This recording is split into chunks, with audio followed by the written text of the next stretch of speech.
Kyle in Jacksonville Beach, Florida. Hey, Kyle, thanks for listening to Sirius XM. What's up? How you doing today, Mr. Hartman? I am great. How about you? I'm doing great. Let's agree, actions do speak louder than words. Just because somebody identifies themselves as something doesn't necessarily make it true.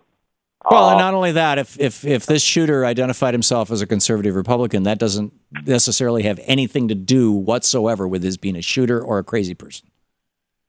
You know what? Here's what I'm looking at. I'm sure you would agree that most conservative Republicans, are at least Christian-based in their faith.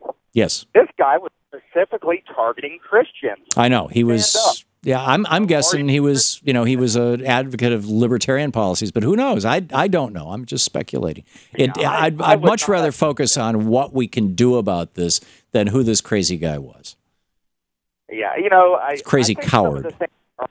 Some of the things are in place for the mental health things, but I think, just like with 9/11, I think there's a lot of bureaucracy and red tape going on where agencies aren't communicating properly with each other to prevent some of these kinds of things. This is not a mental health problem, Kyle.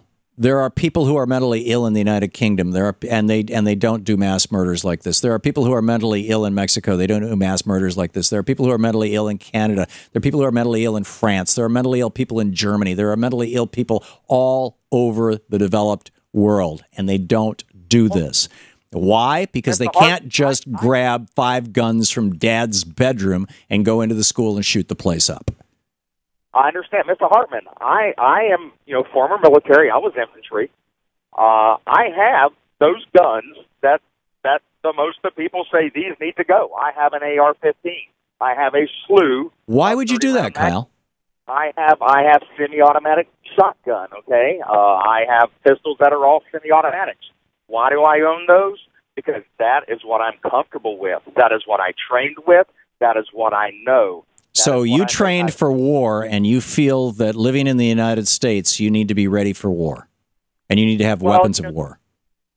Well, why? The thing is that the Second Amendment was. No, why do you feel that you have to have weapons of war in the United States? Well, back in the time when the Second Amendment was written, the weapons of war. No, this is 2015. Why do you feel that you have to have weapons of war in the United States? That is because it is my right. Why do you feel that you need to have? It's it is your right to eat popcorn all day for the next year. You're probably not going to do it. Why do you feel you need your word? You need to have weapons of war in the United States. Why? Well, let's put it this way: if I was to have a home invasion robbery, all right, okay, I would reach over to next to my bed.